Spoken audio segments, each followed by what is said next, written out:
Welcome back to Career Pools. Today we will see about the GDS to MTS Departmental Examination Syllabus 2025. What study material you have to go through, what will be the preparation strategy, GDS to MTS study material enti, books enti, alage syllabus enti, alage pattern enti, strategy em undali, previous year questions papers ni batti manamu ఎట్లాంటి preparation strategy ఉండాలనేటువంటిది ఈరోజు వీడియోలో మనం చూద్దామండి.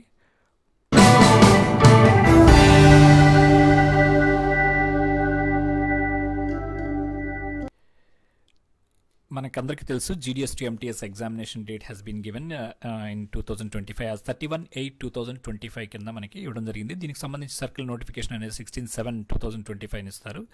ఈ వీడియోలో మనము పూర్తిగా అసలు ఎలిజిబిలిటీ ఏంటి, ఎగ్జామినేషన్ ఎవరెవరు రాయొచ్చు, అట్లాగే ఇంకా చాలా డౌట్స్ ఉన్నాయి జనాలకి. ఈ సిలబస్ ఏమైనా మారుతుందా, ఈ PO రెగ్యులేషన్స్ వచ్చాయి కదా, దాన్ని బట్టి ఏమైనా చేంజ్ అవుతుందా, అలాగే మా ఎలిజిబిలిటీకి సంబంధించినటువంటి డౌట్స్ ఏంటి, ఒకవేళ పోయిన సంవత్సరం వాళ్ళు ఎలిజిబుల్ అయితే మేము ఇప్పుడు కొత్త వాళ్ళు ఏం చేయాలి, ఇట్లాంటివన్నీ కూడా చాలా డౌట్స్ ఉన్నాయి. అవన్నీ కూడా ఈ వీడియోలో క్లియర్ చేస్తాము. సిలబస్ కూడా కంప్లీట్గా మనము థరోగా వచ్చి ఉండాలన్నమాట. అప్పుడు మాత్రమే మీరు ఎగ్జామినేషన్కి కాన్ఫిడెంట్గా వెళ్ళగలుగుతారు. ఈ ఎగ్జామినేషన్ సంబంధించి చూస్తే కనుక ఈ క్యాలెండర్ అనేటువంటిది ఇవ్వడం జరిగింది. PA examination 27/2025, post man and MTS వచ్చేసరికి 31/8/2025, IPOకి వచ్చేసరికి 28/9/2025 అండ్ PS గ్రూప్ Bకి ఇట్లా డేట్స్ ఇవ్వడం జరిగింది. మనకి ఈ నోటిఫికేషన్ అనేది 16/7/25 వస్తుంది అనమాట. పోస్ట్ మ్యాన్ అండ్ MTSకి సంబంధించి లాస్ట్ డేట్ వచ్చేసరికి 8/8, పరీక్ష వచ్చేసరికి 31/8. కాబట్టి ఎలిజిబిలిటీ కండిషన్స్ అనేటువంటివి చూద్దామండి. ఫస్ట్ మ్యాక్సిమం ఏజ్ అనేటువంటి GDS to MTS ఎవరైతే ఉంటారో వాళ్ళకి అప్పర్ ఏజ్ లిమిట్ అనేటువంటిది ఏం లేదు. 10th క్లాస్ అనేటువంటిది ఎడ్యుకేషనల్ క్వాలిఫికేషన్ అనమాట. అలాగే మినిమం సర్వీస్ వచ్చేసరికి not less than 3 years of continuous service అనేటువంటిది ఉందన్నమాట. ఇది ఏదైతే నోటిఫికేషన్ ఇస్తారో 1/1/2025కి ఆ డేట్కి ఈ 3 సంవత్సరాలు అనేటువంటిది పూర్తయి ఉండాలన్నమాట. ఈ 1 year రిలాక్సేషన్ గురించి చాలామంది అడుగుతున్నారు. ఈ 1 year రిలాక్సేషన్ అనేటువంటిది కేవలం 2024కి మాత్రమే అనమాట. అయితే 2025లో రిలాక్సేషన్ ఇవ్వకూడదా అంటే అది మనం ఇప్పుడే చెప్పలేము. గవర్నమెంట్ డిసిషన్ తీసుకోవచ్చు, డిపార్ట్మెంట్ డిసిషన్ తీసుకోవచ్చు రిలాక్సేషన్ ఇవ్వాలి అనేటువంటిది. ఎందుకంటే పోయిన సంవత్సరం చాలా ఎక్కువ పోస్టులు ఉండడం వల్ల అటువంటి రిలాక్సేషన్ అనేటువంటిది చాలా సర్కిల్స్లో పోస్టులు మిగిలిపోవడం వల్ల అట్లాంటి డిసిషన్ తీసుకోవడం జరిగింది. ఈ సంవత్సరం కూడా తీసుకోవచ్చా అంటే ఖచ్చితంగా మనము ఇప్పుడు చెప్పలేమన్నమాట. ఎప్పుడు తెలుస్తుంది అంటే కనుక మనకి నోటిఫికేషన్ టైంలో మనకి తెలుస్తుంది. ఇందాక మనం ఆల్రెడీ చూసాం నోటిఫికేషన్ డేట్ అనేటువంటిది చూసాం కదా, 16/7/25 ఇది సర్కిల్ ఇచ్చేటువంటి నోటిఫికేషన్ డేట్. ఆ డేట్కి మనకి నోటిఫికేషన్లో చెప్పబడి ఉంటుంది అనమాట. ఇది 1 year రిలాక్సేషన్ ఇస్తారా లేదా అనేది ఆ రోజుకి మాత్రమే తెలుస్తుంది. అంటే జూలై నెలలో తెలుస్తుంది. మరి ఈ జూలై నెల దాకా మాకు ఇప్పుడు 2 ఏళ్ల సర్వీస్ ఉంది, మేము ఏం చేయాలి అనే వాళ్ళకి నేను చెప్పగలిగేది ఒకటే, 2 దారులు ఉన్నాయి మీకు. ఒకటి, మీరు వచ్చిన తర్వాత చూసుకుందామని అనుకోవడం ఒకటి, లేదా నేను ప్రిపేర్ అవుతాను, వస్తే నాకు ప్లస్ అవుతుంది, రాకపోయినా కూడా నాకేం నష్టం లేదు, వచ్చే సంవత్సరానికి నేను ఒకసారి ప్రిపేర్ అయ్యాను అని అనుకుంటాను అనేటువంటిది మీకు ఉన్న వాటిల్లో ఉత్తమమైనటువంటి మార్గం అన్నమాట. కాబట్టి ఆ ప్రిపరేషన్ అనేటువంటిది మీరు ఫుల్గానే తయారవ్వడం అనేటువంటిది నా సలహా. ఒకవేళ కాదనుకుంటే అది మీ ఇష్టం. అది విషయం అయితే అది can write examination Hindi regional లాంగ్వేజెస్లో కూడా ఉంటుంది. ఎగ్జామినేషన్ అనేటువంటిది మీకు ఇంగ్లీషు తెలుగు రెండు కూడా పక్క పక్కన క్వశ్చన్ పేపర్ అనేటువంటిది ఇవ్వడం జరుగుతుంది. ఇక్కడ కూడా ఒక చిన్న డౌట్ ఉంది జనాలకి, ఏంటంటే ఈ ఎగ్జామినేషన్ సంబంధించి తెలుగులో ప్రిపేర్ అవ్వడం మంచిదా, ఇంగ్లీష్లో ప్రిపేర్ అవ్వడం మంచిదా అనేది. ఖచ్చితంగా ఇంగ్లీష్లో ప్రిపేర్ అవ్వడమే మంచిది.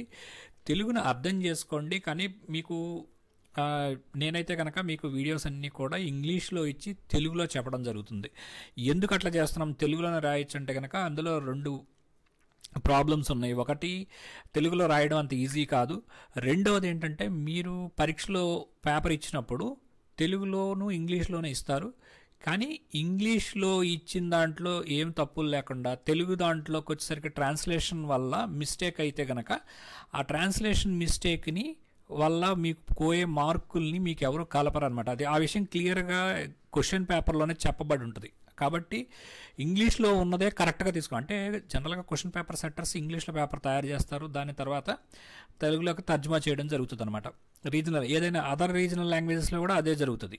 it will be translated to the first it will be examination question paper will be prepared in English and it will be translated to the concerned regional language, either it is Telugu, Tamil or Kannada, whatever it may be. So in such a scenario you should prepare for English అనమాట, అది విషయము. కాబట్టి మీరు English చదువుకొని ఏదైనా అర్థం కాదుంటే తెలుగులోకి వెళ్ళడం అనేటువంటిది అలవాటు చేసుకోండి. నెగిటివ్ మార్కింగ్ ఉంటుందా అంటే నెగిటివ్ మార్కింగ్ ఉండదన్నమాట. ఓన్లీ 1 పేపర్ మాత్రమే ఉంటుంది. ఇదివరకు పాత సంవత్సరంలో 2 పేపర్లు ఉండేవి. ఇంగ్లీష్ టు తెలుగు గురించి కూడా ఒక పేపర్ ఉండేదన్నమాట, పేపర్ 2. అది తీసేశారు ఇప్పుడు. ఓన్లీ 1 పేపర్ ఎంటీఎస్కి సంబంధించి వితౌట్ ఎయిడ్ ఆఫ్ బుక్స్, అంటే చూడకుండా రాయాల్సి ఉంటుంది. ఇక మనకి జీడిఎస్ సంబంధించి చాలామందిలో ఉన్నటువంటి డౌట్స్ ఉన్నాయి. అది కూడా ఈ వీడియోలో మీకు చాలా క్లియర్గా ఎవరెవరు ఎలిజిబుల్ అనేటువంటిది క్లియర్గా చెప్తాను అనమాట. జీడిఎస్ టు ఎంటీఎస్ వచ్చేసరికి 3 years సర్వీస్ అనేటువంటిది ఉండాలి. ఏజ్ రెస్ట్రిక్షన్ లేదు. 10th class education qualification, pay level 1, basic pay వచ్చేసరికి ఎంటీఎస్కి 18,000 అనమాట. ఇంకా రేపు పొద్దున పే కమిషన్ వస్తుంది కాబట్టి అది మినిమం లెవెల్లో ఇంకా మంచిగానే ఫిక్స్ అయ్యేటువంటి అవకాశం ఉంది. ఎవరైతే జీడిఎస్ ఉన్నారో ఖచ్చితంగా డిపార్ట్మెంట్ అవ్వాలంటే ఇది ఒక మంచి అవకాశం అనమాట, డిపార్ట్మెంటల్ ఎగ్జామ్స్ అనేటువంటిది. కాబట్టి దానికి ప్రిపరేషన్ అనేటువంటిది చాలా చాలా ఇంపార్టెంట్. దాని మీద దృష్టి పెట్టండి. ఈ ఎలిజిబిలిటీ ఏమవుతుంది ఇవన్నీ ఆలోచనల కంటే కూడా ప్రిపరేషన్ మీద దృష్టి పెట్టండి. నోటిఫికేషన్ కోసం వెయిట్ చేయొద్దు. అలాగే డిపార్ట్మెంట్లో ఇచ్చేటువంటి నోటిఫికేషన్ కోసం వెయిట్ చేయొద్దు. ఎగ్జామినేషన్ డేట్ కోసం వెయిట్ చేయొద్దు. ఖచ్చితంగా పడుతుంది, మీకు పోస్టులు ఉంటాయి, మీరు పరీక్ష రాయాల్సి ఉంటుంది. ప్రిపరేషన్ అనేది చాలా చాలా ఇంపార్టెంట్. కాంపిటీషన్ కూడా ఆ రేంజ్లోనే ఉంటుంది. అలాగే జీడిఎస్ టు పోస్ట్ మెన్ వచ్చేసరికి 5 years service, 50 years of age వరకు ఎలిజిబుల్ ఉంటారు. 10th class క్వాలిఫికేషన్, లెవెల్ 3 అనమాట. 21,700 అనేటువంటిది బేసిక్ పేగా, స్టార్టింగ్ బేసిక్ పేగా ఉంటుందన్నమాట. అలాగే జీడిఎస్ జాయిన్డ్ బిఫోర్ 17/6/2022 అనేవాళ్ళు పిఏ ఎగ్జామినేషన్ కూడా రాసుకోవచ్చు. కేటగిరీ సి కింద 5 years ఆఫ్ సర్వీస్ ఉండాలి వాళ్ళకి. అలాగే 40 years ఆఫ్ ఏజ్ ఉండాలి, లోపు అనమాట ఉండాలి. ఏజ్ 40 years లోపు ఉండాలి. ఎడ్యుకేషన్ క్వాలిఫికేషన్ 12th class ఉండాలి. పే లెవెల్ 4 ఉండాలి.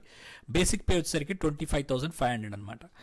అలాగే ఎవరైతే జీడిఎస్ 17/6/2022 తర్వాత జాయిన్ అవుతారో వాళ్ళు కూడా కేటగిరీ సి కింద రాయొచ్చు. ఇప్పుడు ఈ కేటగిరీ సి ఏంటి, బి ఏంటి, ఏ ఏంటి అంటే జనరల్గా ఏ కేటగిరీలో ఉన్న వాళ్ళకి, అంటే ఇక్కడ కేటగిరీ కనుక మెన్షన్ చేయకపోతే అందరూ ఒకటే అని అర్థం.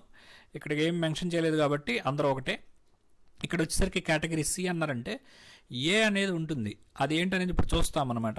వాళ్ళ తర్వాత వాళ్ళు కనుక ఎవరు లేకపోతే బీకి వస్తుంది, బీలో కూడా ఎవరు ఫెయిల్ అయిపోతే అప్పుడు సికి వస్తుంది అనమాట. కాబట్టి ఛాన్సెస్ అనేటువంటివి తక్కువనే చెప్పాలి. ఎక్కడన్నా కొన్ని అదర్ సర్కిల్స్లో కొన్ని చోట్ల జరిగాయి అనమాట గతంలో. ఎంటీఎస్ టు పోస్ట్ మ్యాన్ వచ్చేసరికి 3 years అనమాట. ఇది కూడా పోయిన సంవత్సరం 2 yearsకి రిలాక్సేషన్ ఇవ్వడం జరిగింది. ఈ సంవత్సరము అనేటువంటిది మనకి నోటిఫికేషన్లో తెలుస్తుందని మనం అక్కడ చూసాం కదా. ఏజ్ అనేటువంటి రెస్ట్రిక్షన్ లేదు. Education qualification 12th, pay level వచ్చేసరికి లెవెల్ 3, 21,700. అలాగే పోస్ట్ మెన్కి ఎగ్జామినేషన్కి ఎంటీఎస్ ప్లస్ జీడిఎస్ సర్వీస్ ఉన్న వాళ్ళు కూడా రాయొచ్చు. అది పోయిన సంవత్సరం నుంచి స్టార్ట్ చేశారు. 5 years సర్వీస్ అనమాట.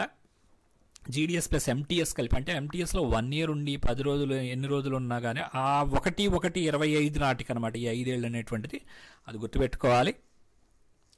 12th class చదివి ఉండాలి, లెవెల్ 3 అనమాట. అలాగే 21,700. అలాగే ఓన్లీ ఎంటీఎస్ నుంచి పిఏ రాసే వాళ్ళు ఉంటారు కొంతమంది, వాళ్ళ కేటగిరీ ఏ, అంటే డైరెక్ట్గా 5 years ఉంటే సరిపోతుందన్నమాట. అది 12th class లెవెల్ 4 అనమాట. 25,500 పిఏ క్యాడర్ కదా. నెక్స్ట్ వచ్చేసరికి పోస్ట్ మెన్ నుంచి పిఏకి వచ్చేసరికి కేటగిరీ ఏ అంటాం మనం.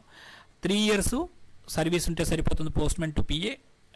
Age and education qualification restrictions ఏం లేవు. లెవెల్ 4లోకి వస్తారు. 25,500 పిఏ క్యాడర్లో. Postmen plus MTS cadre కలిపి ఉంటారు కొంతమంది, పిఏ వాళ్ళు సర్వీస్ ఉంటుంది 5 years. అలాంటి వాళ్ళకి 5 years సర్వీస్ ఉండాలి, రెండు కలిపి, యాజ్ ఆన్ 1/1/2025 అనమాట. Age restriction, education qualification restriction ఏం లేదు. లెవెల్ 4 వస్తారు. 25,500కి వెళ్తారనమాట పిఏ క్యాడర్లో. అలాగే కొంతమందికి ఉంటుంది పోస్ట్ మెన్ ఎంటీఎస్ జీడిఎస్ కలిపి ఒక 5 years సర్వీస్ ఉంటుంది. పోస్ట్ మెన్ ఎంటీఎస్ సర్వీస్ మట్టికి 5 years ఉండదు. అలాంటి వాళ్ళు అన్నమాట కేటగిరీకి బి అనమాట. అంటే ఏంటి, కేటగిరీ ఏలో ఎవరు పరీక్ష రాసిన వాళ్ళు ఎవరు పాస్ అవ్వకపోతే, లేకపోతే ఒక 5 పోస్టులు ఉన్నాయి, 3 పాస్ అయ్యారు, ఇంకొక 2 పోస్టులు ఏమవుతాయి అక్కడ లేరు కాబట్టి బీకి వస్తుంది అనమాట. అలాంటి సందర్భంలో మాత్రమే వీళ్ళకి ఆపర్చునిటీ అనమాట. పరీక్ష అయితే రాయొచ్చు కానీ తీసుకోవటం పోస్ట్ని ఫిలప్ చేసేటప్పుడు ఆ కేటగిరీ ఏలోనే 5 పోస్టులు ఉంటే 5 ఏలోనే ఫిలప్ అయిపోతే ఇంకా బీలోకి రాదనమాట. So level 4 25,500. అలాగే పిఏ నుంచి ఇన్స్పెక్టర్ ఎగ్జామినేషన్ 8 ఇయర్స్కి 45 years of age and education qualification ఏముండదు. లెవెల్స్ 7 అనమాట, 44,900.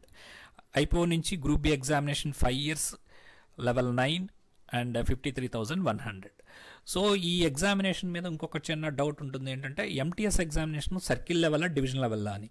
ఇది సర్కిల్ లెవెల్ అండి. ఇప్పుడు పోయిన సంవత్సరం నుంచే అన్నీ కూడా సర్కిల్ లెవెల్ చేయడం జరిగింది. ఎంటీఎస్ సర్కిల్ లెవెలే, పోస్ట్ మెన్ సర్కిల్ లెవెలే, ఎంజీ సర్కిల్ లెవెలే, అలాగే PASA postal assistant sorting assistant కూడా సర్కిల్ లెవెల్ ఎగ్జామినేషన్ పెట్టడం జరిగింది. ఐపీ వచ్చేసరికి ఆల్ ఇండియా లెవెల్ ఉంటుంది. పిఎస్ గ్రూప్ బికి వచ్చేసరికి ఆల్ ఇండియా లెవెల్ ఎగ్జామ్ అని ఉంటుంది అన్నమాట. ఇక మళ్ళీ ఒకసారి చెప్తున్నాను, రిలాక్సేషన్ సంబంధించి చాలామంది చాలా కామెంట్స్లోను మెయిల్స్లో పెట్టి అడుగుతున్నారు. దీని యొక్క రిలాక్సేషను ఈ మధ్యలో తెలిసేటువంటి అవకాశం చాలా తక్కువ. అది ఏమన్నా మేబీ 1 or 2 months తర్వాత వాళ్ళు ఏమన్నా డెసిషన్ తీసుకుంటే దాని గురించి మనకి సపరేట్గా ఆర్డర్ వస్తే మీకు అది అప్డేట్ చేస్తాను. జనరల్గా అది నోటిఫికేషన్ టైంలో తెలియజేస్తుంటారనమాట. ఓకే, నోటిఫికేషన్ టైం అంటే మీకు జూలై దాకా వెయిట్ చేయాల్సి ఉంటుంది. ఇంకా ఇప్పుడు ఏమేమి స్టడీ మెటీరియల్స్ చూడాలి? జీడీఎస్టీ MTS examination study materials and books and sources. మనకి ఇండియా పోస్ట్ వెబ్సైట్ ఉంటుంది. ఆ సిలబస్ ఏంటనేది కూడా ఇప్పుడు మనం చూస్తాము. అలాగే స్వామి పబ్లిషర్స్ సంబంధించి కూడా పిఓ గైడ్ పార్ట్ 1 సంబంధించి బుక్స్ ఉంటాయి. అలాగే వెబ్సైట్కి సంబంధించి ఈ వెబ్సైట్లో చూడొచ్చు. అట్లాగే general awareness, general knowledge, basic arithmetic ఇవన్నీ కూడా indiabix.comలో చూడొచ్చు. ఇంకా మీకు అదర్ సైట్స్లో కూడా చూసుకోవచ్చు. అందులో కూడా మనకి బేసిక్ మ్యాథమెటిక్స్ సంబంధించి ఉంటాయి కదా. అలాగే ఇంకా మనకు ప్యాటర్న్ కనుక చూసుకుంటే జీడీఎస్ టు ఎంటీఎస్ 2025 ప్యాటర్న్ కనుక చూస్తే పేపర్ 1 ఓన్లీ 1 పేపరే ఉంటుంది. 60 minutes పాటు అంటే గంట పాటు ఎగ్జామ్. అందులో 50 MCQs ఇవ్వడం జరుగుతుంది. 50 into 2 marks, ఒక్కొక్క MCQ 2 marks is equal to 100 marks అనమాట. Part A there will be 30 questions for 60 marks, అంటే 30 questions ఉంటాయి పార్ట్ ఏలో. And part B 20 questions will be there for 40 marks, అంటే 20 into 2 40. దట్ అది ఎగ్జామినేషన్ 10 to 11 మార్నింగ్ పూట without aid of books జరుగుతుంది జనరల్గా. ఇక్కడ మనకి మినిమం క్వాలిఫైయింగ్ మార్క్స్ వచ్చేసరికి unreserved it is 40%, that is 40 marks out of 100 రావాలి. మినిమం ఇంతన్నా రావాలన్నమాట పాస్ అవ్వాలంటే. ఓబీసీ అండ్ ఈడబ్ల్యూఎస్కి వచ్చేసరికి 37 marks రావాలి, 37%. SC ST PWD physically challenged ఉంటారో వారికి 33% అనేటువంటిది ఎస్సీ ఎస్టీ వారికి రావాల్సి ఉంటుందన్నమాట ఇక్కడ. సో మనకి 50 questions 100 marks అండ్ 60 minutes అంటే 1 hourలో జరుగుతుంది అనమాట. అలాగే పేపర్ వచ్చేసరికి ఇంగ్లీషు, లోకల్ లాంగ్వేజ్ రెండిట్లో, తెలుగు ఇంగ్లీష్ అనమాట. If you are from other states that the examination will be conducted in English as well as the local language. Maybe it be Kannada, Tamil or Malayalam, whatever it is. So ఇట్లా మనకి 100 marksకి ఉంటుందన్నమాట. ఆ details ఏంటి అంటే కనుక ఇక్కడ part A part B అని 2 చదివాము. ఇక్కడ part A part B. Part A వచ్చేసరికి we will get PO post office guide part 1 and products and services from India Post website. Products and services India Post website అంటే మనకి mails ఉంటుంది, business ఉంటుంది, అలాగే ఎస్బీకి సంబంధించి పోస్ట్ ఆఫీస్ సేవింగ్స్ స్కీమ్స్ అన్నీ కూడా వస్తాయి. అవన్నీ కూడా మనము ప్రొడక్ట్స్ అండ్ సర్వీసెస్లో మనం చదవాల్సి ఉంటుంది అనమాట. ఆధార్ కార్డ్ నుంచి, పిఓపిఎస్కే దగ్గర నుంచి, speed post, business post, retail post, ఇట్లా అన్నీ కూడా సేవింగ్స్ బ్యాంకు, పిఎల్ఐ, ఆర్పిఎల్ఐ ఇవన్నీ కూడా ప్రొడక్ట్స్ అండ్ సర్వీసెస్లో వస్తాయి. అవి కూడా చూద్దాం డీటెయిల్గా ఏముంటుందనేది. పిఓ గైడ్ పార్ట్ 1 అనమాట. ఈ 2 కలిపి 23 questions వస్తాయి. You will get 23 questions from these 2 topics. That means 46 marks. And manual volume 5 will be there. Only definitions parts will be there అనమాట. వాల్యూమ్ 5కి వచ్చేసరికి డెఫినేషన్స్ ఒకటి చదివితే చాలు. 1 to 57A అని ఉంటుంది. ట్రైల్ కార్డ్ 57A అక్కడ వరకు చదివితే సరిపోతుంది. And 7 questions will be there. 14 marks will be given. And part B there will be 40 marks అనమాట. 20 questions will be there. Each question carries 2 marks. General awareness GK ఒకసారి 10 questions ఉంటాయి, 20 marks. Basic arithmetic 10 questions, 20 marks. So total 20 questions and 40 marks in part B. టోటల్గా 30 and 20 50 questions and 60 and 40 100 marks అనమాట. So 100 marks will be the question paper. Already I have made separate videos on post office regulations అని చెప్పేసి ఇక్కడ మీకు 4 వీడియోలు చేయడం జరిగింది. there are 4 videos on post office regulations 2024, that is a recent release. There are certain changes in the post office regulations anamata manaki, that will have an impact on the India Post products and services మీద మనకి impact అనేది దాని మీద పడుతుంది, కొద్దిగా PO గైడ్లో పడుతుంది అనమాట. వాటి సంబంధించి 4 వీడియోలు చేయడం జరిగింది. ఇది 17 minutes వీడియో. ఇది బేసిక్గా ఏం చేంజెస్ వచ్చాయి అనేది క్రిస్ప్గా చెప్పడం జరిగింది, ఇది చూడండి. తర్వాత ఫుల్ లెంత్ వీడియో అసలు మొత్తం ఏముంది అనేటువంటిది ఈ వీడియోలో ఉంటుంది. అలాగే ఎంసీక్యూస్ పార్ట్ 1 పార్ట్ 2 రెండు 100 ఎంసీక్యూస్ 200 ఎంసీక్యూస్ ఉంటాయన్నమాట. ఇది కూడా చూడండి. ఈ 4 కనుక చూస్తే మీకు చాలా క్లియర్గా రిపీటెడ్గా చూడాల్సి ఉంటుందన్నమాట. మీరు ఏంటంటే ఇవన్నీ కూడా కొత్త టాపిక్స్ వచ్చినప్పుడు ఏదో ఒకసారి చూసేసి వదిలేస్తే మీకు అది క్లియర్గా అర్థం కాదు. 2-3 సార్లు చూడంగానే మీకు ఈజీగా అర్థం అవుతుంది అనమాట. రివిజన్ చాలా ఇంపార్టెంట్ అండి ఎగ్జామినేషన్కి, అది పోస్ట్ మెన్ కానీ ఎంటీఎస్ కానీ పిఏ కానీ ఏ ఎగ్జామ్ అయినా సరే. నెక్స్ట్ పార్ట్ 1లో మనకి పార్ట్ ఏ సిలబస్లో పోస్ట్ ఆఫీస్ గైడు ఈ ప్రొడక్ట్స్ అండ్ సర్వీసెస్ చూసాం కదా. ఆ పోస్ట్ ఆఫీస్ గైడ్లో ఏముంటాయి అనేది ఒక్కొక్కటి చూద్దామండి. ఆర్గనైజేషన్ ఆఫ్ డిపార్ట్మెంట్ అని ఉంటుంది. ఆల్రెడీ 2025లో I have made videos on organisation of department అనమాట. టైప్స్ ఆఫ్ పోస్ట్ ఆఫీసెస్ మీద వీడియో చేయడం జరిగింది. అలాగే బిజినెస్ అవర్స్ గురించి అయిపోయింది, 2025లోనే కవర్ చేసాం. ప్లేలిస్ట్ అవుట్ పెట్టాను 2025 అని కూడా. అందులో ఈ సంవత్సరంలో చేసే అన్ని అందులో యాడ్ చేస్తుంటాను.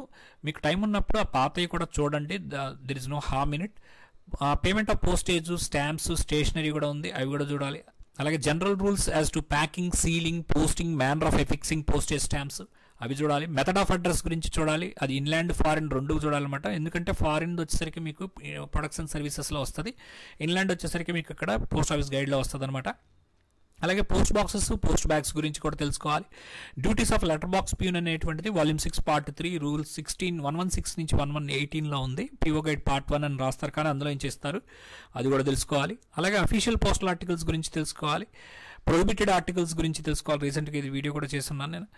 సో ఇవన్నీ కూడా మీకు ఆల్రెడీ ఈ పోస్ట్ ఆఫీస్ గైడ్ పార్ట్ 1 ఎంటీఎస్కి సంబంధించినటువంటిది మొత్తం కూడా 2025లో ఫ్రెష్గా చేస్తున్నాను, అంతకుముందు కూడా ఉన్నాయి, అవి చూడండి. అలాగే ప్రొడక్ట్స్ అండ్ సర్వీసెస్లో మనకి మెయిల్స్ అనే టాపిక్ ఒకటి ఉంటుంది, బ్యాంకింగ్, రెమిటెన్సెస్, ఇన్సూరెన్స్ అంటే పిఎల్ఐ ఆర్పిఎల్ఐ అనమాట. ఇది పిఎల్ఐ ఆర్పిఎల్ఐకి సంబంధించి. స్టాంప్స్, బిజినెస్ స్టాంప్స్ అనగానే మీకు మనకి డిడిఎస్వై అంటే దీన్ దయాల్ స్పర్శ యోజనకు సంబంధించి, అలాగే మై స్టాంప్ గురించి తెలుసుకోవాలి. అలాగే దానిలో ఇంకా మనకి ఈ కమమరేటివ్ పోస్టేజ్ స్టాంప్స్ ఎట్లా రిలీజ్ చేస్తారు ఏంటి అనేటువంటిది మనకు అందులో ఉంటుందన్నమాట. అవన్నీ కూడా తెలుసుకోవాల్సి ఉంటుంది. ఇవన్నీ కూడా డిఫరెంట్ వీడియోస్ అయితే చేయడం జరిగింది. ఆర్పిఎల్ఐ, పిఎల్ఐ గురించి సపరేట్గా, కంపెన్సేషన్స్ గురించి, ఆర్ఎంఎఫ్ఎస్ గురించి. జనరల్గా ఇక్కడ ఒక డౌట్ రావచ్చు, పిఓ గైడ్లో ఆర్ఎంఎఫ్ఎస్ చదవాలా మామూలు పాత చదవాలండి, రెండు చదవాల్సి ఉంటుంది. మీకు అక్కడ క్వశ్చన్ బట్టి ఆన్సర్ రాయాల్సి ఉంటుంది. కొంతమంది అడుగుతారు అక్కడ మనకి ఆర్ఎంఎఫ్ఎస్ బ్లూ కలర్లో ఉంటుంది, అక్కడేమో రెడ్ కలర్లో ఉంటుంది నార్మల్ది, ఏది రాయాలనేది. జనరల్గా మీకు పిఓ గైడ్ పార్ట్ 1 అనేటువంటి సిలబస్లో ఉంది కాబట్టి రెండు ఇచ్చి అక్కడ రెడ్, బ్లూ అన్నప్పుడు జనరల్గా రెడ్ రాయండి. అక్కడ క్లియర్గా ఆర్ఎంఎఫ్ఎస్ అని ఇచ్చాడంటే కనుక ఖచ్చితంగా బ్లూ రాయాల్సి ఉంటుందన్నమాట. ఆ బ్రైట్ రెడ్ అని కనుక అట్లా ఇచ్చాడంటే ఖచ్చితంగా అది మనకి పిఓ గైడ్ పార్ట్ 1లో నుంచి తీసుకొచ్చి ఇచ్చినట్టు మనకి అర్థమవుతుంది. ఐపీపీబీ మీద కూడా వీడియో చేయడం జరిగింది, చూడండి. అలాగే ఇవన్నీ కూడా మీకు మ్యాప్స్ తోటి కూడా ఎవరైనా మేము ఎక్కడ స్టార్ట్ చేయాలంటే ఈ వీడియోతో స్టార్ట్ చేయండి. ఆర్గనైజేషన్ ఇండియా పోస్ట్ అని ఉంది, ఈ మ్యాప్స్ తోటి మీకు ఈ యొక్క సర్కిల్ హెడ్ క్వార్టర్స్ గురించి చెప్పడం చాలా నీట్గా ఇంట్రెస్టింగ్గా చెప్పడం జరిగింది, అది చూడండి. అలాగే మీకు మెగా వీడియోస్ కూడా ఉన్నాయి, PO guide part 1 and part 1లో సంబంధించినటువంటి ఎంసీక్యూస్ కూడా 100, 200 అట్లాంటివి కూడా ఉన్నాయన్నమాట. అలాగే ఎవరికన్నా అప్లికేషన్ ఎలా ఫిలప్ చేయాలి, ఆర్డర్ ఆఫ్ ప్రిఫరెన్స్ అంటే ఏంటి, ఇట్లాంటివి కూడా చెప్పడం జరిగింది. ఇక్కడ మనకి నోటిఫికేషన్ పడినప్పుడు జనరల్గా మీకు ఆర్డర్ ఆఫ్ ప్రిఫరెన్స్ వాటి గురించి మళ్ళీ చెప్తాను, డోంట్ వరీ. ఇప్పుడు సపరేట్ వీడియో చేసి మీకు అది చాలా క్లియర్గా ఎక్స్ప్లెయిన్ చేయడం జరుగుతుంది. పోస్టల్ మాన్యువల్ వాల్యూమ్ 5కి వచ్చేసరికి మనకి పార్ట్ ఏలోనే మనకి 1 to 57A అని చెప్పాను నేను. పోస్ట్ మాస్టర్ జనరల్ రూల్ 1 ఉంటుంది. అలాగే ట్రైల్ కార్డ్స్ వచ్చేసరికి 57A, అంతవరకు ఆ 57 రూల్స్ చూసుకోవాలి. దానికి 14 మార్కులు అనమాట. కాబట్టి వాల్యూమ్ 5 కూడా చాలా కేర్ఫుల్గా చదువుకోవాలి. యాక్చువల్గా వాల్యూమ్ 5 కొంచెం ఈజీగా ఉంటుంది. ఎవరైతే కొంచెం వాల్యూమ్ 5 ట్రబుల్గా ఉంది అనుకున్నారో వాళ్ళకి ఏంటంటే ఈ యొక్క ఆర్ఎంఎస్ స్ట్రక్చర్ కొంత అర్థం కాక ఈ వాల్యూమ్ 5 ప్రాబ్లం అనేటువంటిది వస్తుంది. వాళ్ళకి నేను వచ్చే సలహా ఏంటంటే, మీకు సిలబస్లో లేదు కానీ వాల్యూమ్ 7లో మనకి ఆర్ఎంఎస్ స్ట్రక్చర్ అని కొట్టండి. మీరు యూట్యూబ్కి వెళ్ళండి, ఆర్ఎంఎస్ స్ట్రక్చర్ అని కొట్టండి. మీకు చక్కగా కెరీర్ పోస్ట్ నుంచి మీకు ఒక వీడియో ఆర్ఎంఎస్ గురించి కంప్లీట్ డీటెయిల్గా ఒక 20 minutes వీడియో ఉంటుంది. అది 2 సార్లు చూడండి. అది చూసిన తర్వాత మీరు కనుక ఈ వాల్యూమ్ 5కి వస్తే మీకు అన్ని విషయాలు చాలా స్పష్టంగా అర్థం అవుతాయి అనమాట. బట్టి పట్టాల్సిన అవసరం ఉండదు, చాలా చక్కగా రాయొచ్చు పరీక్ష. ఇటువంటి వాల్యూమ్ 5కి వచ్చేసరికి మనకి 3 వీడియోస్ అయితే చేయడం జరిగింది. ఇది 2 years బ్యాక్ అనుకుంటా నాకు తెలిసినంత వరకు. There is no change in the syllabus అనమాట. సో అది మనము ఈ 3 వీడియోస్ కనుక చూస్తే కనుక మీకు అది వాల్యూమ్ 5 కవర్ అయిపోతుంది. అది 2 hours 1.5 hour అట్లా ఉంటాయి.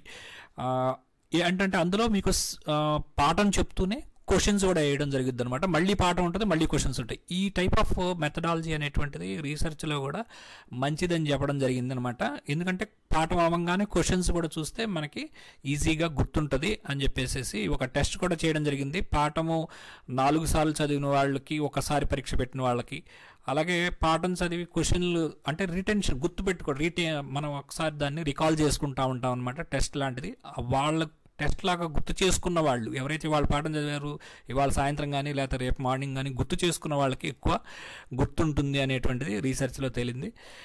కాబట్టి అది ప్రయత్నం చేయండి. మీరు పాఠం వినంగానే నోట్స్ రాసుకోండి సొంతంగా. ఒక పుస్తకం పెట్టుకోండి, ఒక 50 రూపాయలు 100 రూపాయలు పెట్టి బుక్ కొనుక్కోండి, చక్కగా నోట్స్ పెట్టుకొని దానిలో మీరు ఎప్పటికప్పుడు వీడియో చూసినప్పుడల్లా దానిలో నోట్స్, టేబుల్స్ అట్లాంటివన్నీ కూడా మీరు చేత్తో గీయటానికి ప్రయత్నం చేయండి. జస్ట్ పుస్తకాలు చదువుకొని పీడిఎఫ్లు చదువుకొని వెళ్ళిపోదాం అని అంటే మట్టికి ఎగ్జామినేషన్లో కరెక్ట్గా అది గుర్తుకు రావాలి అంటే మీరు చేత్తో మీ మైండ్ అప్లై చేసి రాసిన నోట్స్ మాత్రం చేతనే మీరు పరీక్షలో ఎఫెక్టివ్గా రాయగలుగుతారు. అది గుర్తుపెట్టుకోండి. ఇక్కడ మనకి జనరల్ అవేర్నెస్కి వచ్చేసరికి మీకు Indian Geography, civics, general knowledge, Indian culture and freedom, ethics and moral study. Ethics and moral study మీద కూడా ఒక 1 hour వీడియో ఉంటుంది, అది కూడా చూడండి. అది జనరల్గా సరిపోతుంది. ఇంకా ఫ్యూచర్లో ఉంటే నేను చేసినప్పుడు మీకు ఇన్ఫర్మేషన్ ఉంటుంది. అట్లాగే ఇది 10 marks అనమాట. 20 questions and 20 marks 10 questions each. And basic arithmetics there will be 10 questions. That also will be for 20 marks. 1 or 2 questions each topic నుంచి ఇవ్వడం జరుగుతుంది. BODMAS, brackets, orders, divisions, multiplication, addition, subtraction అంటారు. Percentage, profit and loss, simple interest, average, time and work, time and distance, unitary method. These are the topics for basic arithmetics అనమాట. ఇవన్నీ కూడా 10th class స్టాండర్డ్లో జనరల్గా ఇస్తారు. అంత డిఫికల్ట్గా అయితే ఉండవు. కాకపోతే ప్రిపరేషన్ లేకుండా వెళ్తే ఏదైనా డిఫికల్ట్గా అనిపిస్తుంది. కాబట్టి ఎవరికైతే మ్యాథ్స్ బాగా కష్టం అనుకుంటారో వాళ్ళు కొంచెము ప్రిపేర్ అయ్యాలండి. జీకేకి సంబంధించి చాలా నెంబర్ ఆఫ్ వీడియోస్ అయితే చేయడం జరిగింది. అలాగే కరెంట్ అఫైర్స్ కూడా ఎప్పటికప్పుడు కవర్ చేస్తూ ఉంటాను. అవి ఖచ్చితంగా ఫాలో అవ్వండి. లైవ్ సెషన్స్ వచ్చినప్పుడు జనరల్గా సాటర్డేస్ అండ్ సండేస్ ఉంటాయి మీకు, ఖచ్చితంగా అవి చూడండి. అలాగే ఎథిక్స్ అండ్ మోరల్ స్టడీ చూపించాను కదా ఇందాక, ఈ వీడియో ఉంటుందన్నమాట. ఇది చూస్తే మీకు అర్థమవుతుంది. అలాగే ఆర్ట్ అండ్ కల్చర్ గురించి, జీకే ఫ్రీడమ్ స్ట్రగుల్ గురించి, ఇట్లా మిగతావన్నీ కూడా చాలా ఉంటాయి, చూడండి. జీకే ఇది చాలా చాలా ఇంపార్టెంట్ వీడియో అండి. ఇది GK questions for post office examination 40 top GK questions అని ఉంటుంది. ఇది ఇన్ జనరల్ పోస్ట్ ఆఫీస్కి సంబంధించినటువంటి హార్ట్ అనమాట. అవి స్టాంపులు, ఫస్ట్ ఏంటి, స్లోగన్స్ ఏమన్నా, ఇట్లాంటివి జనరల్గా 1-6 questions ఇస్తూ ఉంటారు. అది అనమాట, అది చూడండి. ఇవన్నీ కూడా డిఫరెంట్ జీకే క్వశ్చన్స్. ఇంకా మనకి ఇండియా పోస్ట్ వెబ్సైట్ నుంచి మనకి ప్రొడక్ట్స్ అండ్ సర్వీసెస్ సంబంధించి ఇస్తారు. వాటిల్లో ఏమి ఇస్తారు, ఏం చదవాలంటే కనుక మీకు మెయిల్స్ అనేటువంటిది ఉంటుంది. అందులో మళ్ళీ ప్రీమియం అని ఉంటుంది. అది క్లిక్ చేస్తే మళ్ళీ స్పీడ్ పోస్ట్ అని వస్తుంది. స్పీడ్ పోస్ట్లో మళ్ళీ డొమెస్టిక్ అనమాట, అంటే మన ఇండియాలో. ఇంటర్నేషనల్ ఉంటుంది స్పీడ్ పోస్ట్లో. అలాగే క్యాల్కులేట్ పోస్టేజ్ అని ఉంటుంది. ఇది పెద్ద అవసరం లేదు. Business solutions, addressing tips, packaging tips, అలాగే ప్యాకింగ్ టిప్స్, ప్రొహిబిటెడ్ ఆర్టికల్స్, ఇవన్నీ కూడా నేను వీడియోస్లో కవర్ చేస్తాను. బిజినెస్ పార్సల్, లాజిస్టిక్ పోస్ట్, ఇవి కూడా మీకు మెయిల్స్లో ఉంటాయి. అలాగే మెయిల్స్లో ఇంకా డొమెస్టిక్ సంబంధించి letter, book packet, register, news paper, parcel, inland cover. ఇప్పుడు ఈ బుక్ ప్యాకెట్ అనే కాన్సెప్ట్ లేదు మనకి. ఏముందండి కొత్తగా, ఏముందో చెప్పండి మీరు, ఆ పేరేంటనేది చెప్పండి. అలాగే inland letter, post card, blind literature packet, registration, insurance, VP, ఇవన్నీ కూడా కవర్ అవుతాయి. ఇంటర్నేషనల్ మెయిల్కి వచ్చేసరికి letter, EMS, speed post, air parcel, అలాగే international tracked packet, export of commercial items through postal channel, ఇంకా ఇన్ఫర్మేషన్ అవన్నీ కూడా మనకి ఉంటాయి. అలాగే పోస్టల్ రేట్స్ కూడా చాలా ఇంపార్టెంట్ అండి, అప్పుడప్పుడు అడుగుతుంటారు. అలాగే ప్యాకేజింగ్ టిప్స్, అలాగే ప్రొహిబిటెడ్ ఆర్టికల్స్ ఇవన్నీ కూడా మనం చూడాల్సి ఉంటుంది. ఇక్కడ పోస్టల్ రేట్స్ ఉంటుందన్నమాట. దాని మీద సపరేట్ వీడియో కూడా ఒకటి చేస్తాను మీకు లేటెస్ట్ది. ఈ ప్రొడక్ట్స్ అండ్ సర్వీసెస్ మీద గబుక్కుని నేను చేయని రీజన్ ఏంటంటే మీకు ఈ ప్రొడక్ట్స్ అండ్ సర్వీసెస్ సంబంధించి ఇండియా పోస్ట్ వెబ్సైట్లో కొంత చేంజెస్ తీసుకొచ్చారు. నాకు తెలిసి ఇంకా అవ్వలేదు, పూర్తి అవ్వలేదు. అవి ఇంకా మారుతాయి అనుకుంటున్నాను. అందుకనే నేను వెయిట్ చేస్తున్నాను. అది కంప్లీట్గా మారిపోయింది అని అనగానే నేను మీకు లేటెస్ట్ వీడియోతో మీకు ప్రొడక్ట్స్ అండ్ సర్వీసెస్ని మీకు మీ ముందుకు తీసుకొస్తాను. అలాగే బ్యాంకింగ్ అండ్ రెమిటెన్సెస్ సంబంధించి నెట్ బ్యాంకింగ్ అంటే ఏంటో తెలియాలి. పోస్ట్ ఆఫీస్ సేవింగ్స్ స్కీమ్స్ ఏమున్నాయి అన్నీ తెలియాలి. ఎస్బీఆర్, డిటిడిఎంఐఎస్, పీపీఎఫ్ఎంఐ, ఎంఎస్ఎస్సి ఇవన్నీ కూడా తెలియాలి. మనీ ఆర్డర్ గురించి తెలియాలి, ఈఎంఓ, ఐఎఫ్ఎస్ఎంఓ. అలాగే ఇంటర్నేషనల్ మనీ ట్రాన్స్ఫర్స్ గురించి తెలియాలి. అలాగే ఈ మనీ ఆర్డర్ సంబంధించి పీఓ రెగ్యులేషన్స్లో ఇటీవల ఇదివరకు మనకి 5,000 ఉండేదల్లా 10,000 చేయటము, ఒక మనిషికి అయితే 25,000 చేయటం, ఇట్లాంటి కొన్ని చేంజెస్ తీసుకొచ్చారు. అవన్నీ కూడా మీకు వెబ్సైట్లో త్వరలో మార్పులు రావనున్నాయన్నమాట. కాబట్టి అవన్నీ తెలుసుకోవాలి. Jansuraksha schemes PM SBY, PM JJBY, APY ఇవన్నీ కూడా జనసురక్ష స్కీమ్స్ కింద వస్తాయి. వాటి గురించి తెలియాలి. మ్యూచువల్ ఫండ్స్ యూటీఐకి సంబంధించి, ఎన్పిఎస్ సంబంధించి ఆల్ సిటిజన్ మోడల్ ఉంటుంది, అందులో కూడా క్వశ్చన్స్ అడుగుతుంటారు. ఈసీఎస్ అంటే ఎంఐఎస్ సంబంధించిన అది. అలాగే ఐపీపీబీ గురించి కూడా తెలియాలి. ఆర్పిఎల్ఐ, పిఎల్ఐ కూడా మీకు టాపిక్లో ఉందన్నమాట. ఇది చాలా పెద్దగా ఉంటుందండి టాపిక్. అందుకనే మీకు ఇది మన India Post website plus PO guide కలిపి 23 క్వశ్చన్లు, అంటే 46 మార్కులు అనమాట. మీకు స్టాంప్స్ గురించి ఇందాక చెప్పాను. Stamps, commemorative stamps, definitive stamps, my stamp, philately deposit account, stamp catalogue also you have to see. కెటలాగ్లో కూడా కొన్ని క్వశ్చన్స్ ఇవ్వటం జరుగుతుంది. స్టాంప్ క్యాలెండర్ కానీ, దీన్ దయాల్ స్పర్శ యోజన, దిస్ ఇస్ ఇంపార్టెంట్. అలాగే దీని మీద కూడా చాలా వీడియోస్ ఉన్నాయి, చూడండి. అలాగే ఇండియా పోస్ట్ స్టాంప్స్ ఇవి కూడా ఇంపార్టెంట్. అలాగే బిజినెస్ వచ్చేసరికి బిల్ మెయిల్, డైరెక్ట్ పోస్ట్. ఈ బిల్ మెయిల్ సర్వీస్ అనేది ఇప్పుడు తీసేశారు. ఇండియా పోస్ట్ వెబ్సైట్లో అయితే ఇప్పటికీ ఉంది మరి. కాబట్టి అది ఉంది అంటే కనుక మీ ఎగ్జామినేషన్ టైంకి ఖచ్చితంగా అది చదవాల్సి ఉంటుంది, అది గుర్తుపెట్టుకోవాలి. అలాగే direct post, media post, business post, logistic post, ఈ పేమెంట్, ఈ పోస్ట్, బిఎన్పిఎల్, సిఓడి, అలాగే స్పీడ్ పోస్ట్, డిస్కౌంట్, ఇవన్నీ కూడా మనకి చేంజెస్ అనమాట. అలాగే ఇండియా పోస్ట్ వెబ్సైట్లో నుంచి ఈ మధ్య ప్రతి 6 నెలలకి కూడా ఈ ఎస్బీ ఆర్డర్స్ ఇచ్చినట్టుగానే దీనికి సంబంధించి కూడా ఇండియా పోస్ట్ సంబంధించి మెయిల్ సంబంధించి ఆర్డర్స్ ఒకటి ఇస్తున్నారు, పోస్ట్ ఆఫీస్ ఆర్డర్స్ అని చెప్పేసి. అవి కూడా మనం చూస్తామన్నమాట. వాటిల్లో కూడా రావడానికి కొంచెం స్కోప్ ఉంటుంది. 1 అంటే లేటెస్ట్ ఏం మారింది అన్న పాయింట్లో, అంటే అది పిఓ గైడ్లో మార్పు అవ్వచ్చు, లేకపోతే ఇండియా పోస్ట్ వెబ్సైట్లో ఉన్న మార్పు అవ్వచ్చు. ఈ రెండిట్లో ఏదో ఒకటి అయినప్పుడు ఆ తదనుగుణంగా మనకి ఆ సిలబస్లో కూడా కొంత చేంజ్ అనేటువంటిది కనపడుతుంది. మీకు అది వీడియోస్లో నేను కవర్ చేస్తాను. ఇలాగే బుక్స్ చూడాలండి, నేను వెబ్సైట్స్ చూడాలనుకుంటున్నాను. ఏమేమి చూడాలంటే కనుక మీకు ఇండియా పోస్ట్ వెబ్సైట్ అనేది మామూలుగా దానిలో ఉంటుంది. అలాగే జీకేకి వచ్చేసరికి ఇండియా బిక్స్ కానీ, జీకే టుడే కానీ, ఇంకా మీకు ఏదైనా కానీ ఏది నచ్చితే అది చూడొచ్చు, తప్పేం లేదు. అలాగే బైజూస్ వాళ్ళది ఇక్కడ ఒక లింక్ అయితే ఇక్కడ ఇచ్చానండి. దీన్ని మీరు కనుక కొడితే మీకు స్టాటిక్ జీకే కొంచెం మంచిగా ప్రాపర్గా వస్తుంది, అది చూడండి. అలాగే లూసెంట్ జీకే అని ఉంటుందండి. ఇది ఒక బుక్ అనమాట. సింపుల్గా మీకు అన్ని జీకేకి సంబంధించి ఒక నోట్స్ ఫామ్లో ఉంటుందన్నమాట. అది హిందీ, ఇంగ్లీష్లో ఉంటుంది. కావాలంటే ఇంగ్లీష్ కానీ హిందీ కానీ మీకు ఏది ఇదైతే అది చేసి తెప్పించుకోవచ్చు. అలాగే తెలుగు కావాలంటే హైటెక్ విజయ రహస్యం ఒకటి ఉంటుంది, అది కూడా జీకే బాగానే ఉంటుంది, అది కూడా చూడొచ్చు. బేసిక్ అర్థమెటిక్ సంబంధించి ఇండియా బిక్స్ చూడండి. అలాగే quantitative aptitude by RS Agarwal book కావాలంటే ఇది, వెబ్సైట్ కావాలంటే ఇది. అలాగే ఏదైనా యూట్యూబ్ ఛానల్ నేను చూస్తాను మ్యాథ్స్కి సంబంధించి అంటే కనుక వివేక్ స్టడీ సర్కిల్ విజయనగరం వాళ్ళది. కొంచెం బిగినర్స్కి ఎవరైతే కొంచెం ఫౌండేషన్ మ్యాథమెటిక్స్ మీద కొంచెం ఇబ్బంది పడుతున్నారో వాళ్ళకి ఇది ఉపయోగపడుతుంది అనమాట.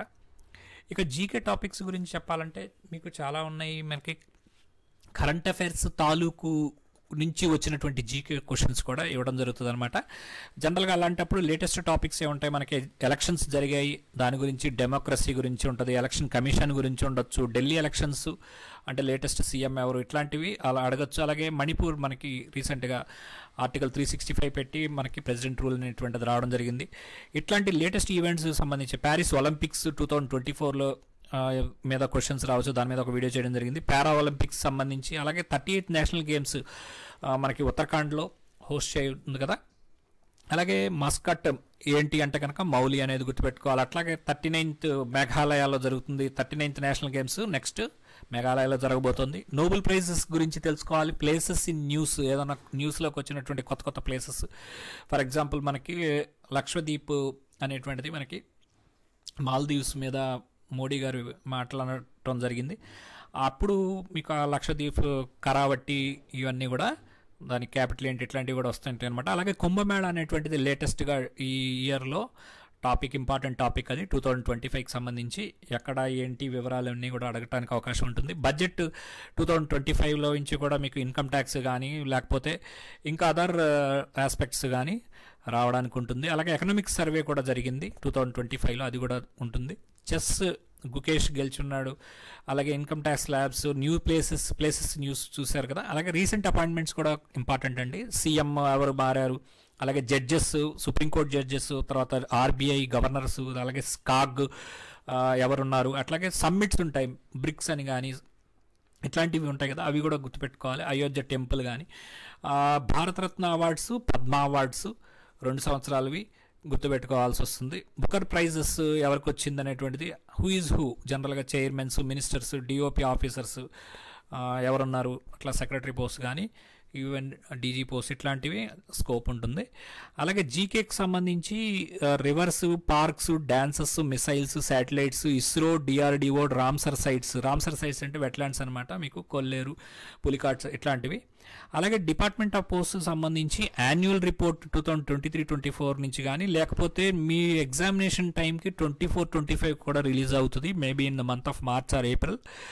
అందులో నుంచి కూడా 1 or 2 క్వశ్చన్స్ లేటెస్ట్ ఇన్ఫర్మేషన్ సంబంధించి ఏదైనా అడగచ్చు. ఇంపార్టెంట్ టెర్మినాలజీ డిపార్ట్మెంట్కి సంబంధించి డిఎన్కే అంటే డాక్ నిర్యాత్ కేంద్ర, డాక్ చౌపాల్ అంటే ఏంటి, డాక్ కర్మయోగి అంటే ఏంటి, పోస్ట్మెన్ మొబైల్ యాప్, నాణ్యత, mail monitoring unit, DCDP events అంటే ఏంటి, Dak community development programme, expansions, just simple questions కూడా. అలాగే recent concepts, independent delivery centre IDCs, అలాగే ఎంపీఓపి అంటే mail and parcel optimisation project, ఇట్లాంటివి కూడా, వీటి గురించి కూడా మీకు నేను తర్వాత ఒక వీడియోలో కవర్ చేస్తాను. అలాగే ఇంపార్టెంట్ డేట్స్ కానీ, రేడియో రోజు అని అట్లా ఏదైనా ఇంపార్టెంట్ ఉమెన్స్ డే కానీ ఇట్లాంటివి అడగచ్చు. సెంట్రల్ గవర్నమెంట్ స్కీమ్స్కి సంబంధించి కూడా అడగచ్చు, బిజ్లీ యోజన లాంటివి, సూర్యఘర్ ఇట్లాంటివి అడగచ్చు అనమాట. ఫస్ట్ ఇన్ ఇండియా ఏమన్నా, ఫస్ట్ పెద్ద బ్రిడ్జ్ ఏంటి, హ్యాంగింగ్ బ్రిడ్జ్ ఏముంది, ఇట్లాంటివి కూడా ఇండియాకి సంబంధించి అడగచ్చు. అలాగే మనకి ఫ్లోటింగ్ పోస్ట్ ఆఫీస్ ఏముంది, అలాగే 3D ప్రింటెడ్ పోస్ట్ ఆఫీస్ ఎక్కడ ఉంది, ఇట్లాంటివి కూడా అడగటానికి ఉంటుందన్నమాట. యునెస్కో సైట్స్ గురించి కూడా లేటెస్ట్గా యునెస్కో సైట్స్ రికగ్నైజ్ చేసినవి ఏవి అనేటువంటివి కూడా తెలుసుకోవాలి. సైన్స్ అండ్ టెక్నాలజీ గురించి కూడా కొన్ని ఇంపార్టెంట్ అడగటానికి స్కోప్ ఉందన్నమాట. అలాగే జిఐ ట్యాగ్స్ కానీ, అలాగే కాన్స్టిట్యూషన్ మీద మనకి ఉంటాయి. అలాగే statues, unity, equality, Liberty statues ఉన్నాయి. అలాగే స్పోర్ట్స్ రీసెంట్గా మనం చూస్తే కనుక BCCI life time achievement award Sachin Tendulkar గారికి రావడం జరిగింది. థీమ్స్ ఆఫ్ 2024-25కి సంబంధించి ఏముంటే అవి, అలాగే ఆదర్స్, ఇట్లా డిఫరెంట్ వైడ్ వెరైటీలో నుంచి మనకి జీకే టాపిక్స్ రావచ్చు అనమాట. మీరు అడగచ్చు ఉన్న 10 మార్కులకి ఇన్ని చదవాలంటే, ఒక విషయం చెప్పాలంటే జనరల్గా జీడిఎస్ టు ఎంటీఎస్ అంటే దీని మీదే డిపెండ్ అవుతుంది. ఈ జీకేని ఎవరైతే ప్రాపర్గా ఆన్సర్ చేయగలుగుతారో వాళ్ళకే ఈ ర్యాంకులు అనేటువంటివి వస్తుంటాయి. అలా అయిపోయింది పరిస్థితి. ఎందుకంటే నార్మల్గా అందరూ చదివేస్తున్నారు. జీకేకి వచ్చేసరికి కొంచెం ఎవరైతే జాగ్రత్తగా ఆన్సర్ చేయగలుగుతారో, ఎవరైతే ప్రాపర్గా ప్రిపేర్ అవుతారో ఫస్ట్ నుంచి, వాళ్ళకి ఈ ఛాన్సెస్ ఉంటున్నాయి అన్నమాట. ఇక రీడింగ్ అండ్ రివిజన్ గురించి ఇంపార్టెన్స్ మీకు టాపిక్స్ సంబంధించినటువంటి సిలబస్ సంబంధించి పూర్తిగా తెలియాలండి. మీరు సిలబస్ ఒక చోటన్నా నోట్ చేసుకోండి, లేదంటే ప్రింట్ అన్న తీసుకుని ఎదురుగుండా పెట్టుకోవాలి. ఆ సిలబస్లో ఉన్నటువంటి టాపిక్ ఏ రూల్ అనేటువంటిది ఖచ్చితంగా తెలియాలండి. అంటే ఆ లైన్ వరకు ఏ రూల్, అంటే పోస్టేజ్ స్టాంప్స్ అంటే అన్నారనుకోండి, అతికించడం గురించి అన్నారనుకోండి, అది ఏ రూల్ అనేది ఆ రూల్ నెంబర్ వరకు అన్నా తెలిసి ఉండాలి. ఇంకా లోపల చాలా ఉంటాయి, అన్నీ తెలియాల్సిన అవసరం లేదు. అలాగే వాల్యూమ్స్ ఒకసారి చదవండి, టైం ఉంటే వీడియో ఒకసారి చూడండి, మళ్ళీ చూడండి. అలాగే దాన్ని ఎంసీక్యూస్ కూడా వీడియోస్ ఉన్నవి చూడండి, నోట్స్ తయారు చేసుకోండి, నోట్స్ని కూడా రివైజ్ చేయండి. అట్లా మీకు ఉపయోగపడుతుంది. రివిజన్ వచ్చేసరికి సెకండ్ డే ఖచ్చితంగా చేయాలండి. ఇవాళ మీరు ఒక వీడియో చూసారంటే కనుక రేపొద్దున మళ్ళీ దాన్ని రివైజ్ చేయాల్సిందే. అలాగే 7th డే 15th డే అలా ఎగ్జామ్ అయ్యేదాకా అట్లా 1 వీక్ ఒకసారి కొంచెం రివిజన్ చేసుకుంటూ ఉండాలి. నోట్స్, ఎంసీక్యూస్, అలాగే మాక్ టెస్ట్ ఏమైనా ప్రిపేర్ అవుతూ వీడియోస్ని, ఎంసీక్యూస్ వీడియోస్ని రిపీట్ చేసుకుంటూ ఉంటే కనుక మీకు ఈజీ అవుతుంది. అలాగే నోట్స్ ఎలా తయారు చేసుకోవాలి అంటే కనుక కొంతమంది ఉంటారు కంబైన్డ్ స్టడీ చేయడానికి ఉంటే బాగుంటుంది, నేను ఒక్కడనే మోటివేషన్ రావట్లేదు అనుకుంటుంటారు. అలాంటప్పుడు ఒక్కొక్కసారి తప్పు జరుగుతుంది. అవతల వాళ్ళు మోటివేటెడ్ కాకుండా ఊరికనే మీ టైంని వేస్ట్ చేసే వాళ్ళు కూడా ఉంటారు. అలాంటి వాళ్ళతో మటుకు ఎప్పుడు కంబైన్డ్ స్టడీ చేయకండి. ఇద్దరు కూడా ఒకేటువంటి గోల్ ఉన్న వాళ్ళతోటి మీరు కంబైన్డ్ స్టడీ చేయండి. అట్లాగే మిస్సింగ్ పాయింట్స్ని సాయంత్రం పూట మీరు పొద్దున్న ఒక టాపిక్ ఇచ్చుకొని సాయంత్రం పూట వాళ్ళతో మాట్లాడి మిమ్మల్ని వాళ్ళు టఫ్ క్వశ్చన్ అడుగుతారు, వాళ్ళు మిమ్మల్ని టఫ్ క్వశ్చన్ అడుగుతారు, దాన్ని ఆన్సర్ చేయడానికి ప్రయత్నం చేయండి. అప్పుడు మీ యొక్క ప్రిపరేషన్ లెవెల్ అనేటువంటిది ఆయన అడిగే క్వశ్చన్ని నేను ఆన్సర్ చేయాలను, లేకపోతే నేను అడిగిన క్వశ్చన్ వాడు ఆన్సర్ చేయకూడదు అనేటువంటి ఆలోచనతోటి మీరు ప్రిపరేషన్ కూడా చాలా గట్టిగా స్ట్రాంగ్ ఫౌండేషన్ తోటి ఉంటుంది. కంబైన్డ్ స్టడీ వల్ల అది ఉపయోగం. వాళ్ళు ఇబ్బందిగా ప్రారంభం పెట్టేవాళ్ళు ఉంటే కనుక మనకి అసలు కంబైన్డ్ స్టడీ అనేటువంటిది అవసరం లేదు. రివిజన్ ఈజ్ కీ చెప్పాను కదండి. 2nd, 7th, 15th మంత్లో చేసుకోవాలి. అలాగే నెంబర్స్ అనేటువంటి చాలా ఇంపార్టెంట్ అండి. ఎన్ని డేస్లో అనేటువంటిది కాంపిటెంట్ అథారిటీస్ ఇయర్స్, డేట్స్ కూడా అడుగుతూ ఉంటారు. మంత్స్, ఇయర్స్, డేట్స్ అవి గుర్తుపెట్టుకోవాలి. అలాగే మీరు మీ నోట్స్ తయారు చేసుకునేటప్పుడు సింబల్స్ గాను, పాయింట్స్ గాను, ఫ్లో డయాగ్రామ్స్ గాను, టేబుల్స్ గాను వేసుకుంటానికి ప్రయత్నం చేయండి. అంతేగాని ఓకే చాటాభారతం యాజ్ ఇట్ ఈస్గా ఎక్కించాల్సిన అవసరం అయితే లేదు. సింపుల్గా మీరు అది నోట్ చేసుకోండి. ఆల్రెడీ మీకు అది వచ్చు అనుకోండి, అసలు నోట్స్లను రాయొద్దు. ఇది నోట్స్ చేసుకునే పద్ధతి. మీ నోట్స్ వేరే వాళ్ళకి అర్థం అవ్వాలనేటువంటి ఆలోచనతో రాయొద్దు, మీకు అర్థమైతే చాలు. ఓకే, ఇది అండి ఒక ఆర్పిఎల్ఐ, పిఎల్ఐకి సంబంధించి ఒక టేబుల్ అనమాట. సింపుల్గా మొత్తం అంతా కూడా ఇందులోనే వచ్చేసింది అనమాట. ఇట్లా ఏమన్నా టేబుల్స్ చేసుకొని దీన్ని ఒక ప్రింట్ తీసుకొని మీరు గోడ కట్టించుకోవడం ఎక్కడొక్కడ చేసి ఇవి రోజు చూస్తూ ఉంటే ఇవి ఈజీగా అర్థం అవుతాయి, మనకి గుర్తుంటాయి. So this is all about this syllabus pattern, ఇట్లా ఇవన్నీ కూడా మీకు చెప్పడం జరిగింది. సిలబస్ ఏమైనా చేంజ్ ఉంటుందా అంటే అది కూడా మనకి నోటిఫికేషన్ టైంలో మాత్రమే తెలుస్తుంది. ఈ లోపు ఏదైనా వస్తే మీకు అప్డేట్ ఇస్తాను. జనరల్గా మనకి సిలబస్ అనేటువంటిది మోస్ట్లీ చేంజెస్ ఉండవు, except for the thing that PO regulations సంబంధించి ఏదైతే కొంత అప్డేట్ ఉందో అవి మనము ఆ 4 వీడియోలు కనుక మీరు చూస్తే మీకు అర్థమైపోతుంది. క్వశ్చన్ బట్టి మనము రాయగలుగుతాం అనమాట. అది ఇంపార్టెంట్. ఏదైనా చేంజెస్ కానీ ఇట్లాంటివి ఏమైనా ఉంటే కనుక మీకు మళ్ళీ అప్డేట్ ఇస్తాను. Subscribe to career post. మీకు ప్లేలిస్ట్ అయితే కనుక చూసుకుంటూ స్టార్ట్ చేసేయండి. పాతవి వాల్యూమ్ 5 ఇట్లాంటివి మిగతావి చేంజెస్ లేనివన్నీ కూడా మీరు ముందుకెళ్ళిపోవచ్చు అనమాట. పిఓ గైడ్ కానీ ప్రొడక్షన్ సర్వీసెస్లో కూడా మీకు చేంజెస్ ఎక్కడ ఉంటాయి అంటే కనుక మీకు ఈ మధ్య ఈ పిఓఎస్బికి సంబంధించి ఏమైనా చేంజెస్ వస్తే అవి మళ్ళీ నేను మీకు అప్డేట్ చేస్తాను. అలాగే ఈ స్పీడ్ పోస్ట్ కానీ ఇట్లాంటివి కొన్ని చేంజెస్ అయితే ఉన్నవి. అవి లెటరు వెయిట్ తగ్గటము, 500 గ్రామ్స్కి తీసుకురావడము, అంతకుముందు 5 kg ఉన్నది, అట్లాంటివన్నీ చేంజెస్ అన్నీ కూడా వీటిలో ఉన్నాయి. మనకి ఆర్పిఎల్ఐ, పిఎల్ఐలో ఏం చేంజ్ లేదు కాబట్టి అవన్నీ కూడా చూసుకోవచ్చు. ఐపీపీబీలో కూడా ఉన్న చేంజెస్ ఏదైనా ఉంటే మళ్ళీ నేను ఫ్రెష్ వీడియోతో వస్తాను. థ్యాంక్ యూ అండి. Subscribe to career post.